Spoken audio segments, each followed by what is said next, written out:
देख रहे कोहराम न्यूज़ गोंदिया। कोहराम न्यूज़ गोंदिया में आपका स्वागत है। नमस्कार दर्शकों, स्वागत है हमारे विशेष कार्यक्रम आपका प्रत्याशी आपका सवाल में। आज हमारे साथ है वार्ड क्रमांक 21 से बीएसपी की टिकट लेकर जो चुनाव लड़ रहे सीमा योगेश रंगानी। मैम, आपका कोहराम न्यूज़ गोंदिया में स्वागत है। बहुत बहुत धन्यवाद आपका। मैम, मैं आपसे सीधी बात करूंगा। सबसे पहले हम आपकी पृष्ठभूमि और राजनीति में आने का कारण जानना चाहेंगे। हमारा पहला सवाल है, राजनीति में आने की प्रेरणा आपको कहाँ से मिली? देखिए, राजनीति में आने की प्रेरणा तो ये है कि जैसे हमारे डॉक्टर बाबा साहब अम्बेडकर है, परम पूज्य डॉक्टर बाबा साहब अम्बेडकर जी है, और हमारे जो समाज के महापुरुष हैं, उनके जो कार्य हैं वो देख के ऐसा लगा कि अपन ने भी कुछ थोड़ा सा अपने लेवल पे समाज के प्रति थोड़ा सा अपना सेवा भाव देना चाहिए। इस भावना से हम यहाँ पे उतरे हैं। धन्यवाद मैम।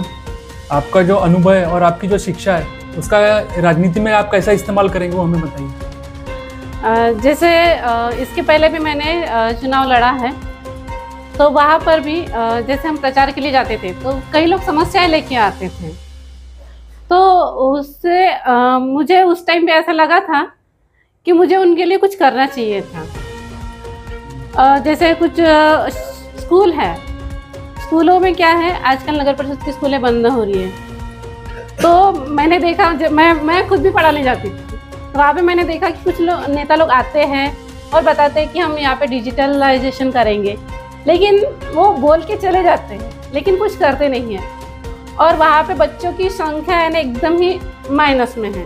तो इसलिए मुझे ऐसा लगा कि हो सकता है अगर मैं यहाँ पे आऊँ और अपने हाथ में अगर सत्ता है थोड़ा, तो मैं उन बच्चों के लिए कुछ कर सकूं।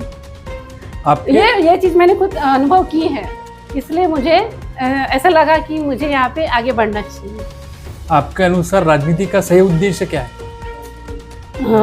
मुझे ऐसा लगता है कि राजनीति यानी एक दूसरे के प्रति यानी ऐसा भेदभाव करने की ये नहीं है। समाज सेवा है, जो दलित है, पीड़ित है, यानी हमारे समाज में बहुत सारे ऐसे लोग हैं जो अपनी समस्याएं जो है वो सरकार तक नहीं पहुंचा पाते, तो उनको हमें सपोर्ट करना चाहिए। उनकी जो जिस लेवल तक हो सके हमें मदद करनी चाहिए, इसीलिए ये राजनीति में हमें आना है। अब बात करते हैं आपके क्षेत्र की समस्या। आपकी जो वार्ड है वहाँ की क्या समस्या है? आपके सामने जो आपने राजनीति में उतरे हो, आपको किस प्रकार की समस्या आपको नजर आई?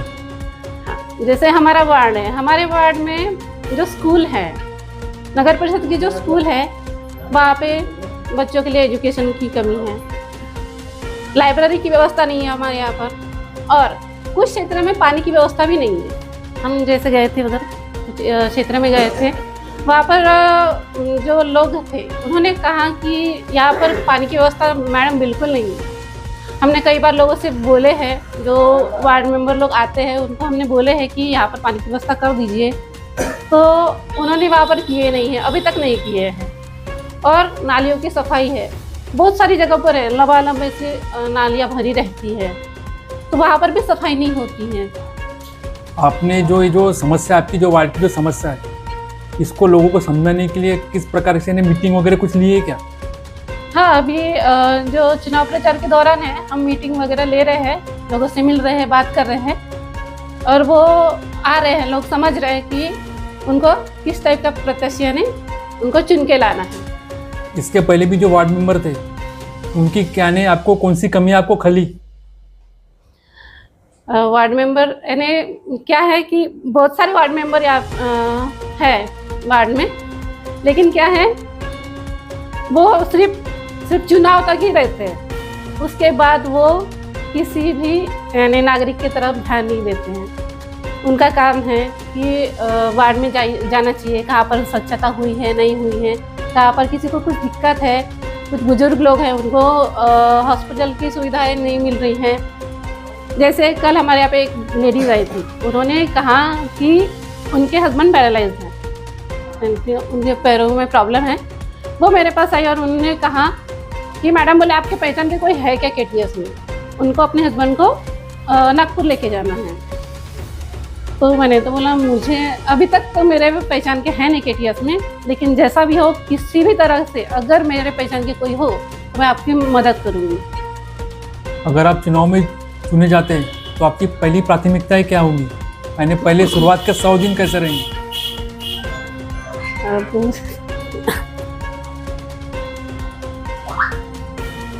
जैसे चुनाव जीत के अगर हम आते हैं तो पहले जो दिन है हम ये सर्वे करेंगे कि किस क्षेत्र में किस चीज़ की कमी है,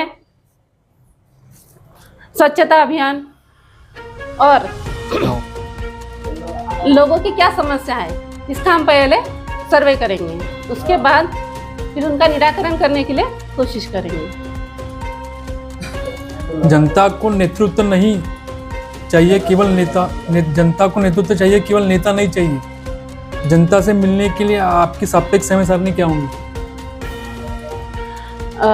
जनता जो है वो कभी भी आ सकती है हमसे मिलने, ऐसा कुछ ये टाइमिंग नहीं है, क्योंकि समस्या है वो किसी भी टाइम में आ सकती है।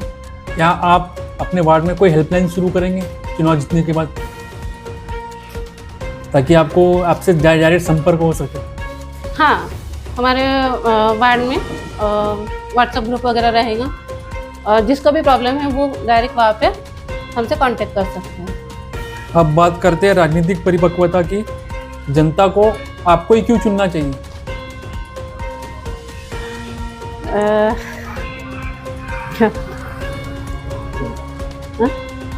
हाँ, तो मैं यही कहना चाहूँगी कि जैसे हम बहुजन समाज पार्टी के माध्यम से यहाँ पे जुड़े हैं, तो बहुजन समाज जो है हमारा वो कई जातियों के नाम से डिवाइडेड है ना। तो हाँ, तो और जो डिवाइडेड जो जातियाँ हैं उनको एकत्रित लाने का काम हमारा संविधान करता है ना। तो संविधान जो लागू करने का जो काम है, यानी संविधान के साथ चलने का काम है जो बीएसपी करती है, बहुजन समाज पार्टी करती है। उसी के माध्यम से हम समाज का यानी अच्छा काम करने की कोशिश करेंगे। और मेरा आखिरी सवाल है, अगर आप चुनाव हार जाते तो वार्ड में आप कार्य करते रहेंगे क्या? हाँ, अगर हार भी जाती हूँ तो भी मैं अपना जो कार्य है वो यानी जिस लेवल तक हो सके मैं लोगों से हेल्प करने की कोशिश करूँगी। धन्यवाद मैम आपका। यह था हमारे वार्ड में श्रीमती सौभाग्यवती सीमा योगेश रंगारी। धन्यवाद मैम। साथियों, आज हमारे साथ और एक व्यक्ति मौजूद है जिनका नाम है राकेश अन्ना तिड़के, जो वार्ड क्रमांक 21 से ही अधिकृत उम्मीदवार है बीएसपी के, जो हमें अपना परिचय बताएंगे और उनका राजनीति में आने का कारण बताएंगे। सर, आपका कोहराम न्यूज़ गोंदिया में स्वागत है। आप हमें हमारे दर्शकों को बताइए कि आपका राजनीति में आने का क्या कारण था? मेरा नाम है राकेश अन्ना तिड़के और ये मेरा भाई शुभम बलवानी। ठीक है, हम दोनों एक समय में बीजेपी का झंडा लहरा रहे थे। बहुत कीड़ा था हमको मोदी का, अच्छी बात थी, समझ में नहीं आया, हम कहीं फंसे हुए थे। फिर हम गए, चल भाई कुछ तो करना पड़ेगा, चुनाव आ रहा है, माल वाल का ऐसा कुछ था। हमारे पास ऐसे लोग नहीं, हम कुछ भी विचार नहीं था हमारे, लेकिन लोगों ने ऐसा फैलाया कि ये सब पैसे बिल करते नहीं। फिर मेरा एक दोस्त था पराग होके, जो शिवसेना में था, शिवसैनिक बेचारा चुनाव से लड़ा भी, ये सब किए। फिर मेरे को फ़ोन आता है, जो मेरे है जो भी है, फ़ोन आता है, वो बोलते हैं कोई कांग्रेस का प्रत्याशी दो एससी महिला से।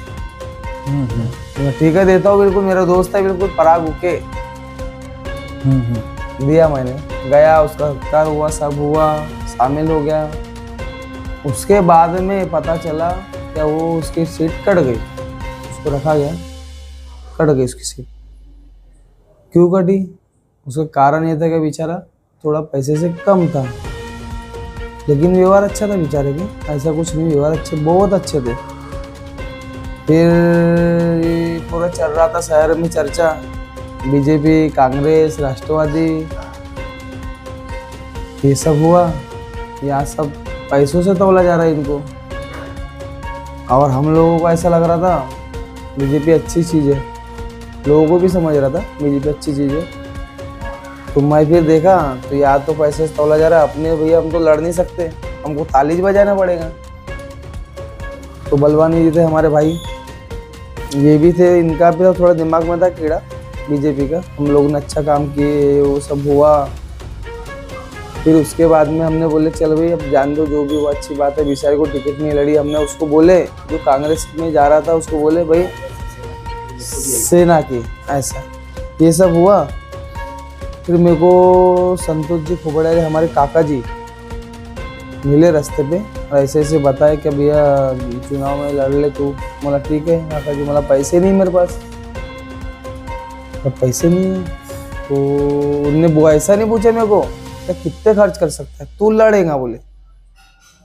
बोला काका जी कैसे लड़ूंगा? नहीं बोले तू लड़ सकता है, बोले तेरे में है बोले एबिलिटी। बोला ठीक है मैं लड़ लेता हूँ, देख लेते जो होएगा देखा जाएंगे। तो मैं फिर लड़ना चालू करा।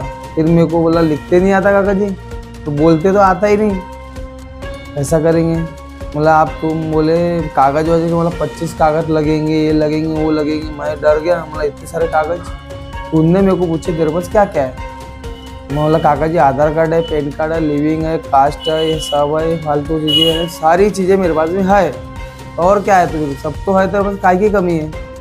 फिर मैं गया, अब मेरा भाई शुभम बलवानी ने इतनी सहायता किया कि मैं आज उसको अपना एकदम सगा भाई, अगर आज भी बोलते हैं और रजिस्ट्री में नाम लिखा तो मैं लिखाने के लिए तैयार हूँ।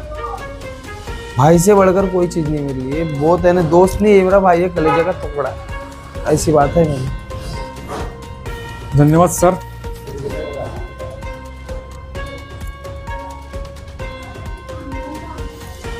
मेरा अगला सवाल है कि दूसरी जो पार्टियां है जो पैसे बांटने पे विश्वास कर रही, जनता को प्रलोभन दे रही है कि 500 रुपये की नोट जो दारू की बोतल में जो लोग बिक जाते हैं, आप उसका समर्थन करते हैं क्या?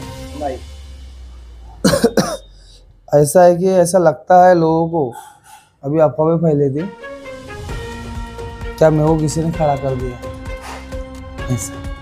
तो मैं बोला भाई अच्छी बात है, एकदम खड़ा तो हो गया। मैं को नहीं लगता कि 1500 में लोग खरीद लेंगे, बिक लेंगे, ये सब चीज़ें नहीं लगता। मेरे को भी लगा भैया पैसे बांटना पड़ेगा, लेकिन मैंने सोचा कि मैं पैसे नहीं बांटूंगा, क्योंकि लोगों की इच्छा थी क्या मैं खड़ा हो जाऊँ।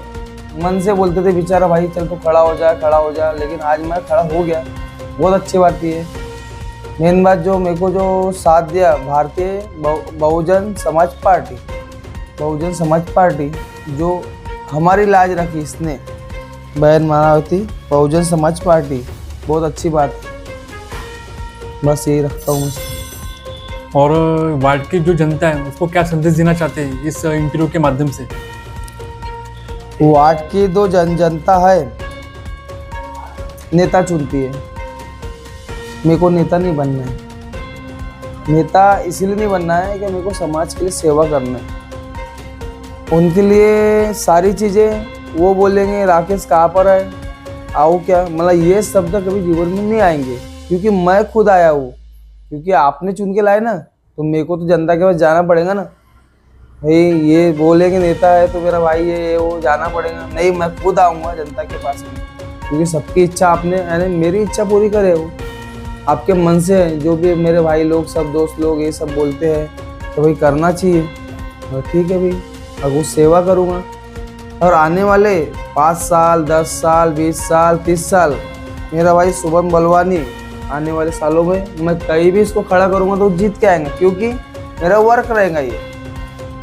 और मेरे वर्क से क्या है, ऐसा है कि जब राकेश भैया ने बोले कि वहाँ से खड़ा हो जाए, जीत के आना पड़ेंगे, जीता के लाना पड़ेगा, वो तो करना पड़ेगा बिल्कुल। मेरे कारण कई वार्ड में हम लोग सुधर भी सकते हैं, सुधरना पड़ेगा, क्योंकि वर्क है ना वो, फिर दूसरे कैसे करेंगे। यही मेरी है। शुभम आप क्या बोलना चाहते हैं? राकेश के सपोर्ट में क्या बोलना चाहते हैं, और जनता से क्या अपील करना चाहते हैं कि जनता ने राकेश तिड़के को क्यों जिताना चाहिए? मेरे भाई को इसीलिए जिताना चाहिए एक बार कि अपन जो श्रीनगर वार्ड है 14 वहाँ की खूब सारी काम है जो बाकी रहे, पेंडिंग है ना। तो जो मालवीय स्कूल है हमारा, वो कई सालों से हमारा बंद पड़ा है, और 2 बार इलेक्शन भी लोग लड़ चुके हैं, मगर उसका कुछ समाधान नहीं हुआ है अभी तक। तो अभी हम सोच रहे हैं कि एक बार बस जनता हम आपको जिताए, अब पूरे वार्ड में हम ऐसा काम करके दिखाएंगे कि लोग हमारी तालियां बजा कर स्वागत करेंगे। बस मैं यही कहना चाहता हूँ, मेरे भाई को एक बार जिताए बस। धन्यवाद राकेश जी आपका और शुभम जी आपका धन्यवाद। आप देख रहे थे कोहराम न्यूज़ गोंदिया। बहुत बहुत धन्यवाद। हमारे चैनल को लाइक शेयर और सब्सक्राइब करें। धन्यवाद।